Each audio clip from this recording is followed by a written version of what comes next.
block sports. Big block sports. Big block sports. Big block sports. Big block sports. Big block sports. Big block sports. Big Block Sports. We are live. It is week 3 in the National Football League. We have endless games to talk about, endless scores, endless results, so much action. I don't know if I've ever been a part of a season where so many games are coming down to the last minute. I remember this weekend specifically, I have the NFL Red Zone channel, and literally at the end of all the 4 o'clock games, every game they were trying to show the field goal coming in. So I had 3 different games. It was the Vikings game. It was I don't even remember all the games right now. It was the Vikings game because the Vikings missed a kick, so the Cardinals won. It was, let me bring up my notes here. That's probably what I should do. So it was the Vikings game that came down to a field goal. It was the Titans game that came down to a field goal. I almost forgot about Monday night that came down to the wire. So there were definitely a couple of blowouts last week, and we'll talk about where I was right and where I was wrong momentarily. But so much action. You know, I don't know what it is this season that's brought on the crazies. But for whatever reason, hey, 2-0. What's better than 1-0? 2-0. San Fran rolled past the Philadelphia Eagles. And again, I'm loving so much. What I'm loving so much about the 2 games that we played is both of them are going to be great tests for future games that mean more, teams that are more talented. We've already prepared, right? The first game with the Lions, it really showed us that any given Sunday we need to be coming with our A game.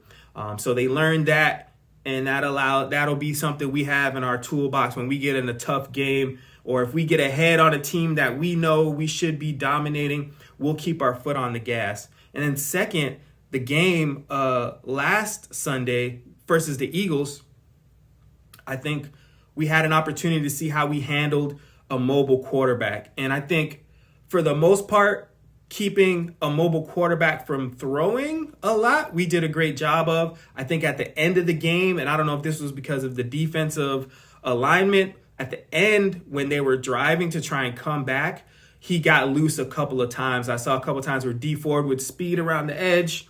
It's almost like Hurts, that's what he was waiting for. He was waiting for a speed guy to come around the corner, and he would leak out to that right side. He did that several times, one time for 20 large runs he picked up. But, I think, again, like I talked about in episode 1, maybe it was episode 2. I don't remember. I talk so much during these episodes. But the philosophy of our defense, again, 20-20, hey, do what you got to do, right? For example, that 91-yard pass, hey, it happened, right? They got down to the red zone. But when we get down into that red zone, it's very difficult for teams. It's going to be very difficult for teams to score because that is our focus defensively. Hey, you could have all the yards you want from the 20 to the 20. Go for it. Throw passes wherever, run all over the place. We're an excellent tackling team. You're going to earn every yard. And when you get down into that red zone, please believe you got to bring your A game and not no whack-ass Philly special remix. I don't want to say I love the Eagles coach, because I would say I appreciate, his gumption in the game because he knows, right? He knows the 49ers are top tier. He knows his team is the underdog. And at every chance that he got every chance there was for him to go for it, he did. Be a 4th down. He went to 4th down several times. Now, the play calls on 4th down, most of them were really dumb, including that Philly special remix. But I can appreciate his desire and his understanding that, hey, no risk it, no biscuit. So excellent week 2 win for the 49ers. And I'm looking forward to our first major test, which is the Green Bay Packers 1-1 coming to town, we're going to be in the classic red throwbacks. Those are always really sweet. I prefer personally the all white. The white on white is just so clean to me, but the reds are also fire. So I'm looking forward to this weekend's game. A little late on this week's podcast. I'm trying my best not to sniffle or to sneeze or to cough during this episode. So hopefully you won't have to hear any sniffling, because I did pick up a bit of a bug. Nothing too major, just like a little bit of a head cold, congestion, sneezing, which also led me to, hey, I'm standing up now. If you notice, we're at a little bit of a different angle. I got a little more room here. If you're watching on YouTube, you can see me doing my thing. Dang, and I just sniffled. I apologize. But yeah, let's get into this week's show. We're going to do things a little bit differently. So this is going to be a little bit of a shorter of a broadcast. I'm going to leave the week 3 picks, which I normally do at the end of a recap, for another video, right? So we're going to have 2 week 3 videos, and that'll kind of be the format going forward, just to make things more digestible. And then for me, it allows me to really focus on storylines for one episode, right? Obviously a recap where I was right, where I was wrong. And then the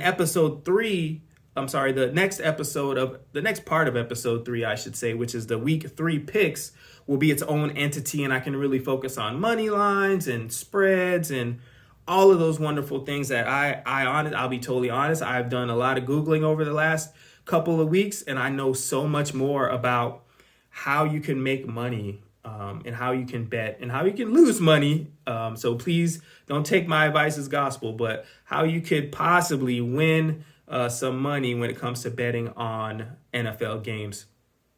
And as usual, it's right about in this time of the show where, yeah, I hear the music. It's time to set it off. And how are we going to set it off this week? We're going to talk about the most dangerous 0-2 team.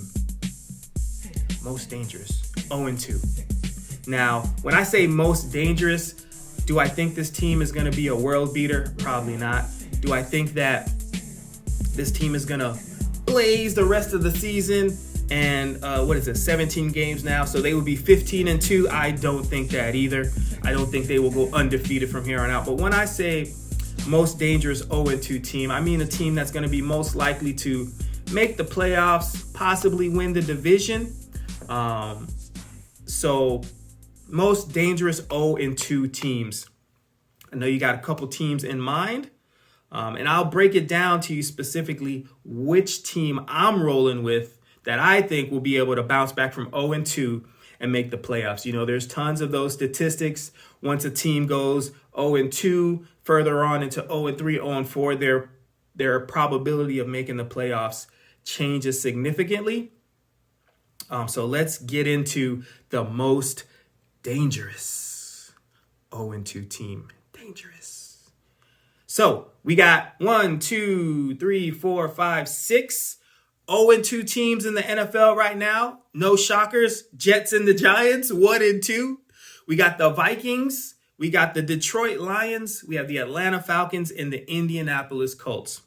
Like I said, when I say dangerous, I'm going to consider these things. I'm going to consider the team's talent level, their front office and coaching staff, the teams they faced so far, how they lost those games, their previous season, kind of, are they on on an upward trend? Are they on a downward trend? Are they getting older, younger, rebuild, retool, whatever phrase you want to use? And then my overall feelings with, how I believe they will do. So that's kind of what my matrix is when it comes to how I'm evaluating the situation. So when we consider talent level and coaching staff and all of that, right off the bat, we can cut 3 teams out of this list, right? Giants, Jets, Lions. Get out of here. I don't think any of these teams, that might be your 2022 draft order. Giants, Jets, and Lions. I think the Lions are probably still the better team out of those 3. But Giants, Jets, Lions, we can eliminate them. I know the Lions lost 2 games to some really good teams. Now, the Lions probably had the biggest challenge, first of all, being the Lions, challenge number one. Challenge number two, San Francisco, first game out, right? New coaching staff, new whatever, 49ers coming to town. Boom, you're like, all right, we had a good showing. What happens next? Green Bay's coming to town in front of everybody on Monday night. So I feel for the Lions. I also believe, like, man, I think Dan Campbell is actually going to be a pretty good coach. I know he had a stint here in Miami because I'm local in Miami. He had a stint here where he was the interim coach when they let go of Philbin, who was a loser too. But when he had the Dolphins temporarily, he did good getting the Dolphins to win a couple games as an interim, I believe. And I think he also had a couple of interim situations in New Orleans in place of Sean Payton for, I can't really remember what, but I know he's had a couple of opportunities to be an interim head coach. And I really like Dan Campbell. And I thought what was interesting about his staff is if you look, a lot of former players, right? Like, it's not uncommon for a coaching staff to be comprised of former players, but literally, I want to say the offensive coordinator, Deuce Staley, former player. The quarterback's coach, Mark Brunell, a former player. I don't recall the defensive coordinator, but they're all former players. So it really speaks to their ability to communicate, and it's not something you see a lot. So shout out to the Lions. They're not going to make this list, but, I'm pretty sure there's some list coming up that they will make. I also wonder, though, as far as Dan Campbell, like when we talk about the buy-in, is it just that he's so much different than Patricia and everybody's just like, yo, this is way better than before? And maybe he's not that much better, but he's just different. So, yeah, the Giants, I'm not really sure where they are. They got the QB, which is usually the first part of the rebuild. So they thought they got the blue chip running back and Saquon Barkley, when he's healthy. They probably also thought Galladay would be more of an item. In Detroit, he was kind of a great player in Detroit. I know I had him on a fantasy team. He went off every week. But so far, it hasn't really come to fruition yet. Defensively, it's kind of the same. Again, they got Danny Shelton, Leonard Williams, Reggie Ragland, Adoree Jackson. Those are all names we know either from the draft or just from being household names that we're familiar with from other teams. But what do they really bring into the team? It's almost like they seem primed for a rebuild in the middle of their rebuild. Like in the middle of the rebuild, they're like, yeah, this is a good time to rebuild again. So I'm not really sure what their plan is. The coaching situation is also a little fishy. So good luck to the Giants. Good luck to the Giants fans. It's going to be a long season. The Jets, I also feel like the Jets are in a rebuild for sure, right? They got a new coach, new players, new quarterback. I do believe in Robert Saleh. Maybe that's just a little 49ers bias. But I do think he has the ability to turn that situation around, probably even more than the Giants. But overall, New York football, man, it's got to suck. Excuse me again for the sniffles. I'm trying to keep them at a minimum. So, cut off those three teams. That leaves us with three other teams, the Vikings, the Falcons, and the Colts. So let's go ahead and cross the Falcons off the list, sitting at 0-2. They're in a division with the Tampa Bay Bucks. They just won the Super Bowl. They're in a division with the Carolina Panthers. They're 2-0. And the Saints are retooled. They're still Sean Payton. They're still the weapons as far as Kamara. Defensively, they're still stout. I know they had a tough game most recently. The old Jameis showed up. He must have grabbed a couple crab legs on the way to the game. But don't sleep on the Saints. And I just don't think the Falcons have a chance to contend in their division, let alone, talking about the league.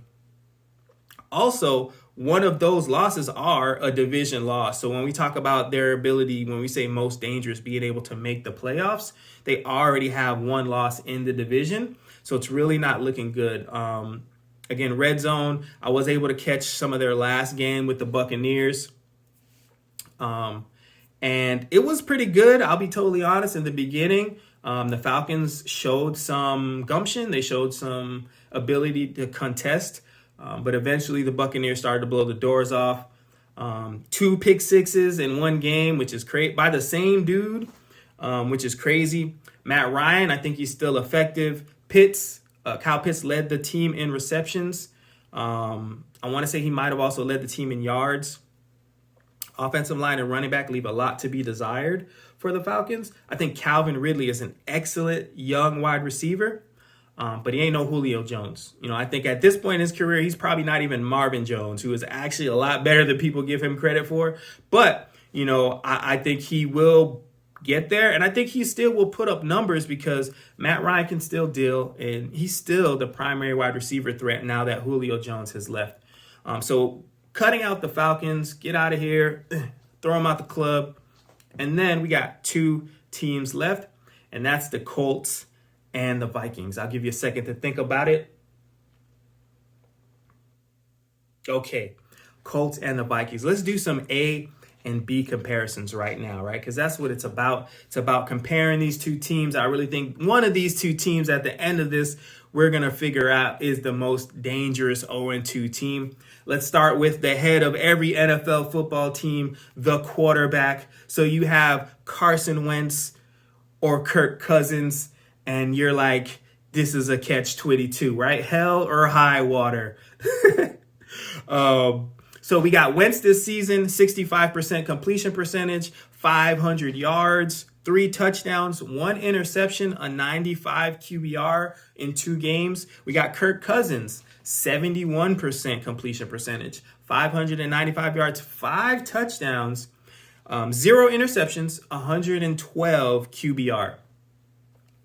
I think between those 2, if we just look at the stats, I'm going to go with Cousins in reference to his stats, A, and then durability. I mean, for what it's worth, when has Kirk Cousins ever really missed a game due to health? I'm trying to think, when is the last time? I cannot remember the last time, either those 3 years where he was franchise tagged in in Washington. And then since he's been in Minnesota, I don't really remember him missing any games.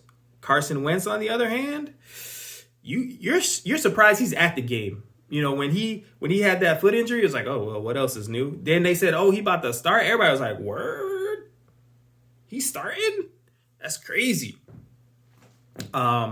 So I think Cousins gives us the biggest upside when it comes to health. But what I will say, when we look at the completion percentage, when we look at the number of touchdowns, the number of yards, the QBR, it's not that far off considering the fact that Cousins is playing with Dalvin Cook, right? Elite screen game running back, catching the check down, taking it for 50 yards.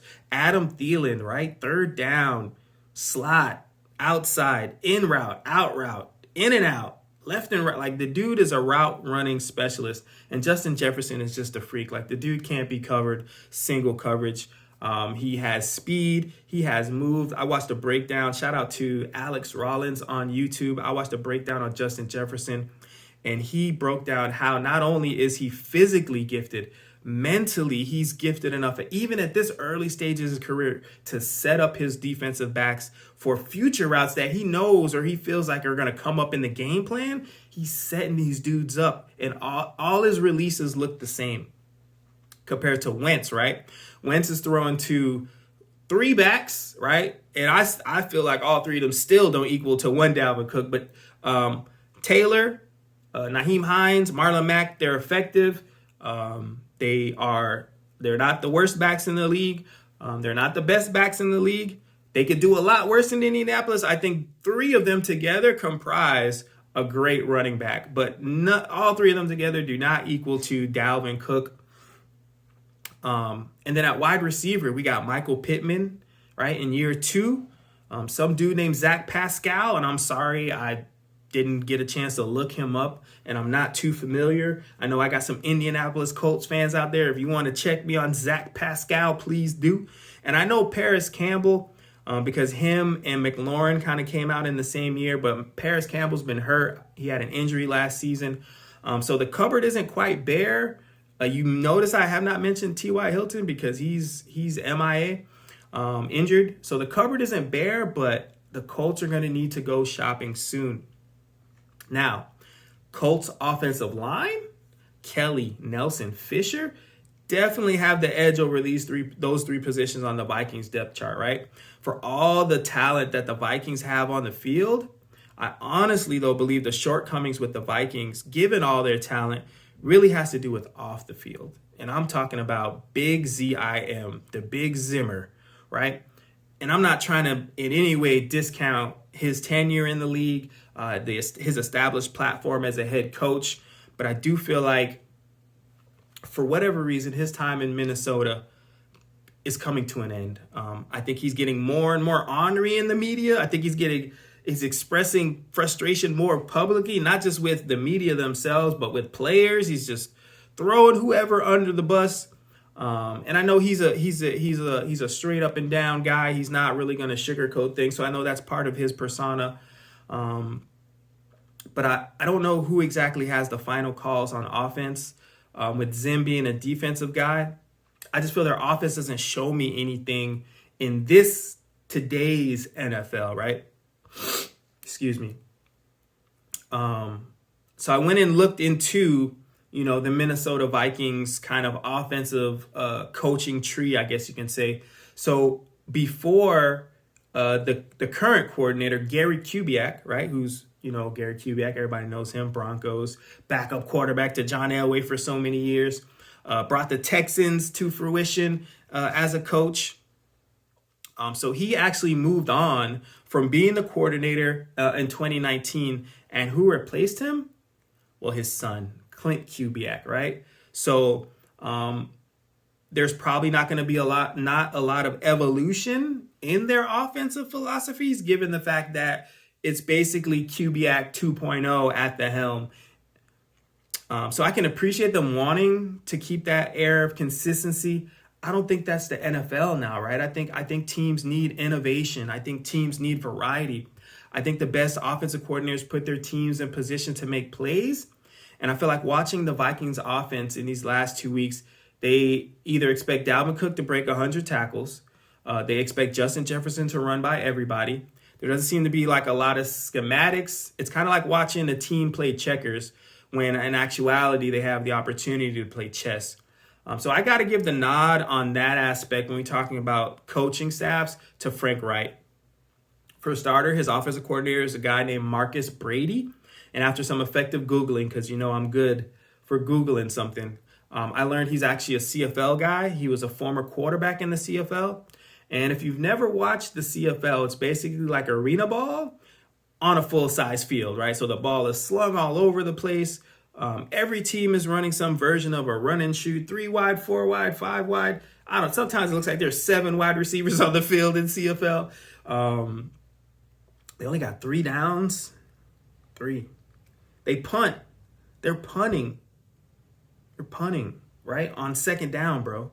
They're punting on third down. My bad. I can't even get the rules right. They're punting on third down. So totally different game. Definitely have to consider 3 downs. You got to throw. Ain't no room for no BS running play, because after that, it's basically 1 down to get 10 yards. And then the field looks huge. It's like they're running forever. The end zones are like 20 yards long instead of 10. Even though the field's only 50 yards longer, it feels like they're playing on a huge stadium concourse. And the motions in the CFL, right? All the loops, they can actually run towards the line of scrimmage in the CFL. And we're already seeing some of that kind of come to the game. It's still an illegal shift to move towards, but we now have these looping motions and these speed outs motions that I feel like came from the CFL game. And I see that creativity in the Colts offense. Again, they got 3 effective running backs. They have a decent tight end squad between Mo Alley Cox and I want to say Doyle is the gentleman's name. And their wide receivers, again, they're NFL players, right? I'm not going to discount them at all. And I think, again, Carson Wentz has the arm talent. He has the legs to move around the pocket. I think for Carson Wentz, it's up here. If you're listening audio, I'm tapping my head right now. It's up here for Wentz. But again, the situation, him going to a coordinator where he was successful with Frank Reich when he was in Philadelphia, good fit. Long story short, rolling with the coaches on the Colts. I don't know if you're keeping score, but things are still basically clear as mud. I'm still undecided as to which team is going to be most dangerous. Defense, also got to take the Colts. And this also leads to my previous point around Zim, right? He's old school. He still thinks Pat Pete is an island corner. He's not. Breeland, the other corner, asked the Chiefs how they feel about Bashaud Breeland. Obviously, he's in Minnesota for a reason. Harrison Smith is elite. He's one dude, right? He comes damn close, right? They're making every play, but he can't. Last season, they finished 28th in yards allowed. They gave up 40 points 3+ times. This season, they've already given up 27 points to Burrow and the Bengals and 34 points to the Cardinals. It's not off to a good start. Barr is hobbled. I know they had Nick Vigil come in. In spelling of Barr, he actually had a pick 6, so good job for the backup. But again, Barr is a starter for a reason. Now, the Colts, on the other hand, they're kind of dealing with their own reclamation project. Xavier Rhodes, again, another fellow Florida State Seminole who's in and out. He hasn't actually played yet this season, but I do like the other corner, Rock Ya-Sin. But up front is really what I like about the Colts and why I'm going to take their defense. Kwity Paye, obviously Defoe, former 49er legend, and Darius Leonard, the maniac, right? You have to be a certain type of player to have the nickname the Maniac, right? Not a maniac, meaning, hey, there's a bunch of maniacs, you happen to be one of them. He is the Maniac at linebacker. And overall, it's a stout defensive front. So I'm rolling with the Colts defense over the Vikings. So what do you think so far? Clear-cut winner? I'm checking my notes again. After all this analysis, I'm still not even really sure what team to roll with. So I decided at this point in my evaluation, it's not really even going to be about the teams themselves. Because, again, they both kind of cancel each other out. If you do math, hey, carry the one, damn, that one cancels with that one. Whoops. That's what we're experiencing here now when we go through the teams. So I decided what's really going to help me decide is maybe not the teams themselves, but the road that they have to travel, right? So the Vikings also lose this variable. They come in at number 5 out of 32 teams when we talk about strength of schedule. So out of the most difficult schedule being number 1, right, the easiest schedule being number 32, the Vikings are number 5, right? That's 1, 2, 3, 4, 5. Top 5 on the wrong list. We don't want to be top 5 on strength of schedule, but they are. Their opponent win percentage is 53%. The Colts are coming in at number 23 with the opponent's win percentage of 47, right? So again, hardest schedule number 1, easiest schedule number 32, Vikings number 5, high up on the difficult schedule list. Indianapolis 23, right? Down low towards the bottom. Then I started looking at the divisions, right? The Vikings are still looking at all of their division games. Now, that includes 2 versus Green Bay, 2 versus the Bears. And even though those 2 versus the Lions might seem like slam dunks, I can't guarantee with the Vikings kicking situation and their defense that those 2 games to Detroit are going to be slam dunks. So again, we got 2 versus Green Bay, 2 versus the Bears. I can't really pick them. I have to see how the rest of the season goes, but I can't really pick them flat out winning any of the Green Bay games. They could possibly split with the Bears. They could possibly split with the Lions. But anyway, it's tough sledding. Now, let's look at the Colts.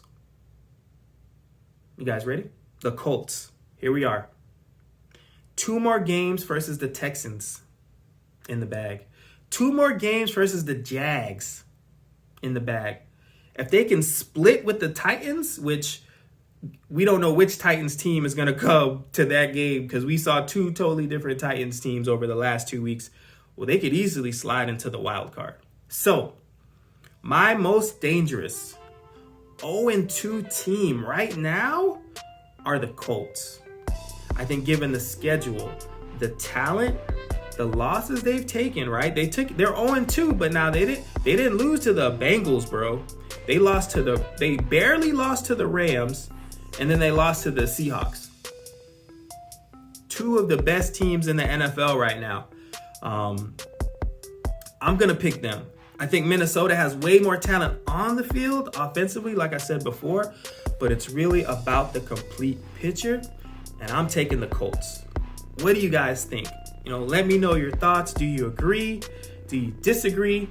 Let me know something. Hit me up at Big Block Sports on Twitter, IG, Facebook. You can email me bigblocksports1@gmail.com. What do you think? Am I off base with the Colts? I know there's one Colt fan out there who's riding hard for his team. Braylon, I hope you hear this. If you do, this is for you. Shout out to the Colts, my most dangerous 0-2 team. Get some water here. Big show. That bottle was basically empty. That was a waste of a sip. As we do every week, let's recap. Let's recap week 2. A lot of great games. I made a lot of picks. If you don't know what picks I made, go back. Go watch week 2 video. At the end, I got the timestamp so you don't have to watch the whole hour video. You can click right to the week 2 picks. But let's go through it. Raiders, Steelers. Man, I was wrong. Are the Raiders good? Are they? Are the Raiders good? Did Mike Mayock finally fit? Did Mayock fix things? I still don't know. Great showing against the Ravens. Great showing. Steelers, great showing. Are they good, though? I'm not sure. But I picked the Steelers. I was wrong. Darn. That's one L. Broncos, Jags. I picked the Broncos. They won by 10. Easy money. Bills, Dolphins. I picked the Bills. 35-zip. Dolphins. And now Tua is hurt.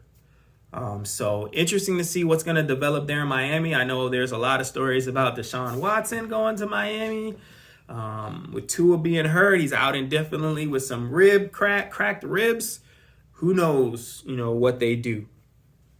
Tyrod Taylor's out now in Houston. Do they decide to, bring Watson back? Who knows? But I was right. Tampa Bay, Atlanta. I picked Tampa Bay. 48-25 Tampa Bay. I was right. It's easy money. Easy money. Until somebody shows me something, you got to pick the Bucks. I know everybody saw the Cowboys game. I was like, ooh, the Bucks. Look out. Paper champions. Not so much. San Francisco versus Philadelphia. I picked San Francisco. I was right. Again, I put it in my week 2 video. Jalen Hurts is going to test us. Their wide receivers are going to test us. They did. They almost got 2 deep bombs. One, the dude stepped out of bounds. Appreciate it. Second one, he got one, but we made the tackle, and that's what it's about. Don't give up on the play. Pick San Francisco. San Francisco won. Let's go. Next game. Shocking development in Carolina. Are the Panthers the next team? They might be. Stout pass rush. CMC. Sam Darnold playing like a quarterback. They got wide receivers. They got a defense. Shout out to Carolina. 2-0. Don't sleep on them. But they surprised me. I really thought the Saints had their number. Spanked them boys. 26-7. So I was wrong. I was wrong there. But I'm not upset about that. That's the Saints' fault for making me wrong. What's up with that?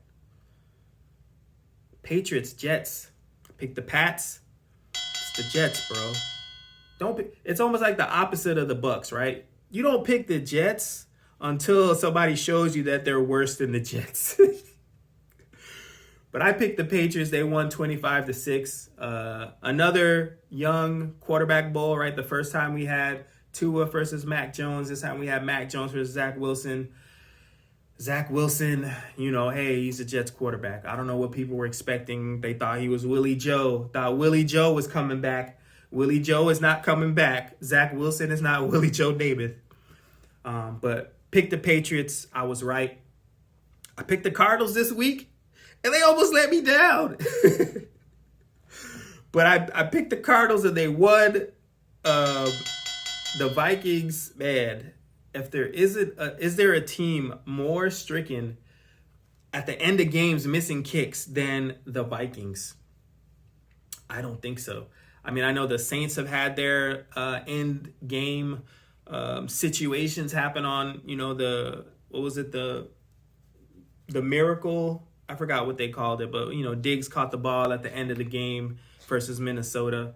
So the Saints had a couple heartbreaks. Then they had the pass interference on Bradley Roby that should have been called. It wasn't called. They ended up getting the play there. Poor Saints. But anyway, back to the Vikings. Damn, bro. Whew. But anyway, I picked the Cardinals and they won. So shout out to the Cardinals. But they got to step it up. That's the Vikings, bro. Like, let's get it together. Browns and the Texans. I picked the Browns. The Browns won. Easy money, bro. Like, again, until somebody shows me they're worse than the Texans, don't pick the Texans. Especially now with their quarterback situation. And I got an interesting perspective here. We're about 37 minutes in. I'll share it for another episode. But I got a suggestion for the Texans, and it's around the quarterback situation. And you're probably wondering, what's my suggestion? And I'll give you a little teaser here. What if I told you there's a Pro Bowl level? He never made a Pro Bowl, but he has made a Super Bowl. He set playoff records in the NFL. He set records in the NFL as a quarterback, and he's totally available now. If the Texans want him, totally available. Come in, start, can win some games, but that's only if the Texans want him. If you think you know who I'm talking about, let me know, but I'll share that for another episode. Rams versus the Colts. Again, we just talked about the Colts, but I picked the Rams. I'm picking NFC West just because we the best division in the NFL. Every team was almost undefeated again, except for a last-second situation, which we'll talk about here in Seattle. But yeah, I picked the Rams. The Rams won 27-24. Bears versus the Bengals. Again, I picked the Bears. Bengals scored 17 points. Dalton went down. Fields coming in as he should have been in the game forever. But I picked the Bears. The Bears won. Yay me. Titans and Seahawks. I picked the Seahawks, and then the Seahawks freaking blew it, bro. Shout out to the Titans for playing a tough game, coming through in the end to win it. Seahawks let me down, but that's what Seahawks do. They let you down. Cowboys and Chargers. I picked the Chargers, and I was wrong. Dang. Shout out to the Cowboys, man. Got that dub. I don't know what they were doing at the end of the game. This is what I said last episode, right? Cowboy is good a cowboy. You make a great play to get down the field, to set up an easy go-ahead kick, 40-yard, 37, whatever the yard kick was. It wasn't a chip shot, but hey, it was a kick that the kicker could make in his sleep. Not if he was a Minnesota kicker, but the Cowboys kicker, if he could make it in his sleep. And then what do the Cowboys do? They get a delay a game to make the kick that much longer. So now a slam dunk kick at the end of the game now becomes another nail biter of a situation. But they made the kick, and I was wrong. The Cowboys won. Shout out to No Dat Sports. I know he's a huge Cowboys fan. He was exceptionally excited. So good for the Cowboys. Let's see what happens with the rest of their season. And then we had Sunday Night Football. I picked the Chiefs, and I'm not mad at that pick. I'm not mad at the way the game turned out. Again, 1-point game. Lamar finally came through, beat the Chiefs, got that monkey off his back, as they say. But shout out to the Ravens winning the game against the Chiefs. I think we saw two young quarterbacks going at it, but what we saw is Mahomes' fatal flaw. For all of his incredible talent, for all of his ability to process the game, he does too much sometimes, bro. He does too much. I think he gets high when SportsCenter plays his little no-look throws, or him falling down, throwing down off the back foot, throwing underhanded, like between his whatever. He gets high off of that. And if you notice now, he doesn't throw the ball away anymore. Every time he's running around, he's trying to make another one of these incredible plays. And I think that he needs to get that under control, because that's going to be his downfall. And as we see in the game against the Ravens, it cost him an interception. And then with the fumble subsequently after, it cost him the game. The fumble was by the running back. But again, Mahomes, you good, bro. You good. You don't need to impress us anymore. You don't need to impress Andy Reid. You're not that rookie quarterback who had to sit behind Alex Smith and prove that you could be more in the air raid. Like, everybody thought, air raid quarterback, he's not going to be able to adjust the NFL game. And you showed people you won a championship. You don't have to do that much, bro. Play within yourself and things will go well. Take my advice. But with that being said, your boy, right? Last week, 9-7, NFC East playoff champion, right? Locking down the NFC East at 9-7. Your boy is moving up in the world. 11-5 this week. I forgot the Green Bay game, just like the Lions did. Green Bay, what? I also picked Green Bay. But with that, 11-5. 11-5. 11 wins, 5 losses.